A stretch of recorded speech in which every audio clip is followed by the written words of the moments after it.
Next हमारा जो topic है बहुत इंटरेस्टिंग है। अक्सर आप लोगों से नेफ्रोलॉजी डिपार्टमेंट में पूछा जाता है कि एक हेल्दी जो अडल्ट है उसको डेली कितना फ्लूइड इनटेक या डेली कितना पानी पीना चाहिए, तो डेली उसको कितना यूरिन आना चाहिए हेल्दी बंदे को, ये हम डिस्कस करेंगे। ठीक, फ्लूइड इनटेक कितना होता है नॉर्मल बंदे का और आउटपुट कितना होता है। ठीक है, अब इनटेक के बारे में हमारे पास 2 स्टडीज है। ठीक है, फ्लूइड इनटेक कितना पानी पीना चाहिए एक हेल्दी अडल्ट को एक दिन के अंदर। US national academy of science and technology एक समझ लें कि एक आर्टिकल है, ठीक है, इन्होंने पब्लिश किया।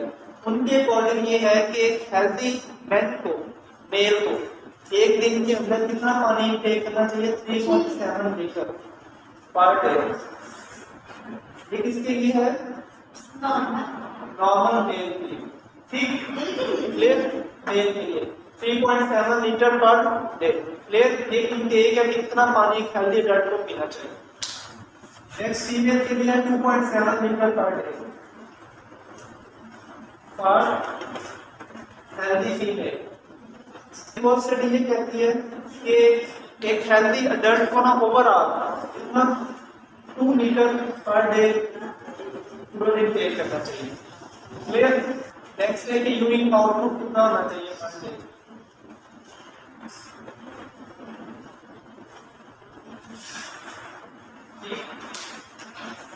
यूरिन आउटपुट का है कि आपके पास 0.5 to 1.5 ml पर केजी पर आवर इतना एक हेल्दी अडल्ट का यूरिन आउटपुट होना चाहिए। क्लियर, और एक हेल्दी अडल्ट को एवरी 6 आवर्स यूरिनेशन करनी चाहिए। तो एक हेल्दी अडल्ट का यूरिन आउटपुट पर डे कितना होना चाहिए? 0.5 to 1.5 ml पर केजी पर आवर। और हर ऑलमोस्ट एवरी 6 आवर्स के बाद उसको यूरिनेशन करनी चाहिए आइडियली। ठीक है, तो इसको हम वैसे याद रखने का एक आसान तरीका वो ये है कि ऑलमोस्ट एक हेल्दी अडल्ट को पर डे 1.5 लीटर यूरिन आना चाहिए। ठीक है, इसका एवरेज बता दो, इससे तो नहीं ना अंदर कैलकुलेट करेगा।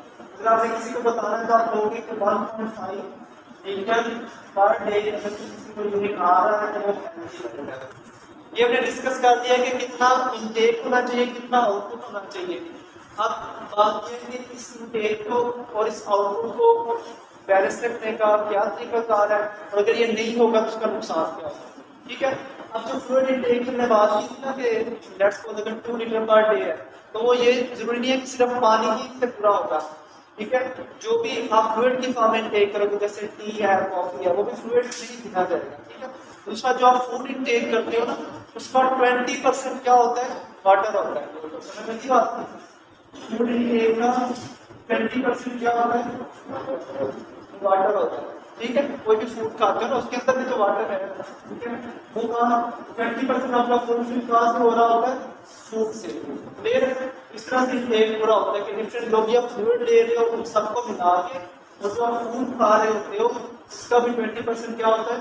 वाटर होता है। और हमारी बॉडी का 60% क्या होता है? वाटर होता है। ठीक, अब हम बात करते हैं कि अगर एक बंदा तुम्हें नॉर्मल बात यह कितना फ्लूइड लेना चाहिए, अगर वो नहीं लेगा तो उसका क्या नुकसान है और लेने का क्या फायदा है। ठीक है, अगर नहीं लेगा तो आपको पता है कि उसका क्या होगा, वो कैसे पेशेंट जो भी बनता है अगर इनटेक नहीं करेगा तो उसको डिहाइड्रेशन हो जाएगी। ठीक है, बॉडी के अंदर फ्लूइड की कमी हो जाएगी। ठीक है, इससे क्या होगा? डिहाइड्रेशन। और डिहाइड्रेशन की वजह से बहुत से बॉडी के ऊपर नुकसान पहुंचते हैं बॉडी को। ठीक है, उसमें से एक मेजर हमने पहले डिस्कस कर चुके हैं, जैसे डिहाइड्रेशन होगी, हाइपोक्रोमिया होगा,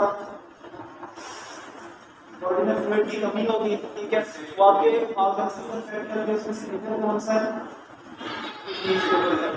ठीक है, हाइपोक्रोमिया होगा, किडनी की ब्लड सप्लाई कम्प्रोमाइज होगी, किडनी के ऊपर आपका इफेक्ट पड़ेगा डिहाइड्रेशन की वजह से। ठीक है, तो अगर आप बेनिफिट्स क्या होते हैं, अगर एक हेल्दी अडल्ट जो है 2 लीटर फ्लूइड इनटेक करता है एक दिन का, उसको क्या फायदा होगा? ठीक है, सबसे पहला एक फायदा ये होगा कि उसकी कॉन्स्टिपेशन रिलीव होगी। ठीक है, आपने देखा होगा, सुना होगा कि अक्सर जो लोग हैं वो कॉन्स्टिपेशन का शिकार होते हैं, कॉन्स्टिपेशन की कंप्लेंट करते हैं। उसकी एक वजह ये भी होती है कि उनका फ्लूइड इंटेक ही पूरा नहीं होता पार्ट, ठीक है। अगर फ्लूइड इंटेक सही होगा कॉन्स्टिपेशन से उनको रिलीफ मिलेगा, ठीक है। ये उनका जो फीसिस होगा, फीसिस कंटेंट में, फीसिस में वाटर कंटेंट ज्यादा होगा, ठीक है। तो ये एक फायदा होगा।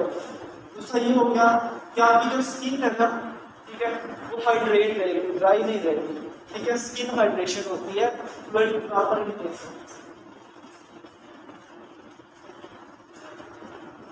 ठीक है। स्किन आपकी क्या होगी, जो आपकी जिल्द होगी वो ड्राई नहीं होगी, बल्कि क्या होगी, स्किन हाइड्रेटेड रहेगी, फिर आप प्रॉपर फ्लूइड इंटेक कर रहे हैं, ठीक है। सही है, ये करना। इसके अलावा बेनिफिट क्या होगा कि आपको यूटीआई के जो चांसेस होते हैं ना,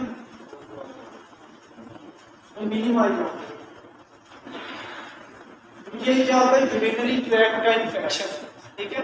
आपकी यूरिनरी ट्रैक्ट में यूरिन का इन्फेक्शन।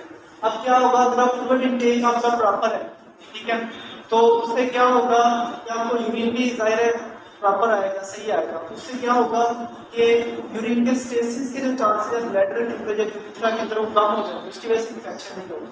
क्योंकि जहाँ यूरिन देखते हैं, यूरिन के अंदर क्या होता है, यूरिया होता है ना, बेस मटेरियल होता है, जहाँ पे यूरिन स्टे करेगा वहाँ पे क्या होगा, इन्फेक्शन का रिस्क बढ़ जाता है। इस वजह से अगर फ्लूइड इंटेक प्रॉपर होगा, यूरिन ठीक आता रहेगा, तो क्या होगा, यूटीआई के चांसेस मिनिमाइज होंगे। और जो मेजर इसका फायदा है ना, ये होता है कि जो स्टोन्स नहीं बनती, ठीक है, जो स्टोन्स होती है ना, उससे प्रिवेंशन हो जाती है, ठीक है। Prevent stone formation.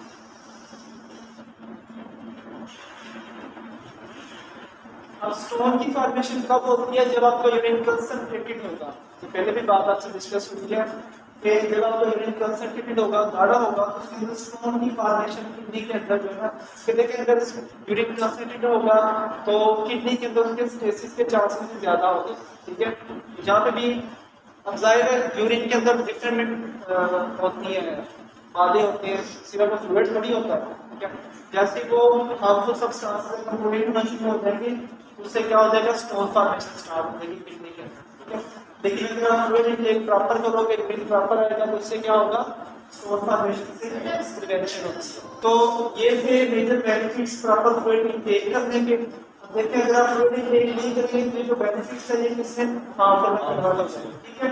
Patient constipated रहेगा, उसकी स्किन ड्राई रहेगी, ठीक है, उसको यूटीआई के चांसेस ज्यादा होंगे, ठीक है। खासतौर पर फीमेल्स को ज्यादा वाटर इंटेक करना चाहिए, तो फीमेल के अंदर यूटीआई के चांसेस यूटीआई का रिस्क ज्यादा होता है, ठीक है। उसका स्टोन फॉर्मेशन से भी प्रिवेंशन होगा, ठीक।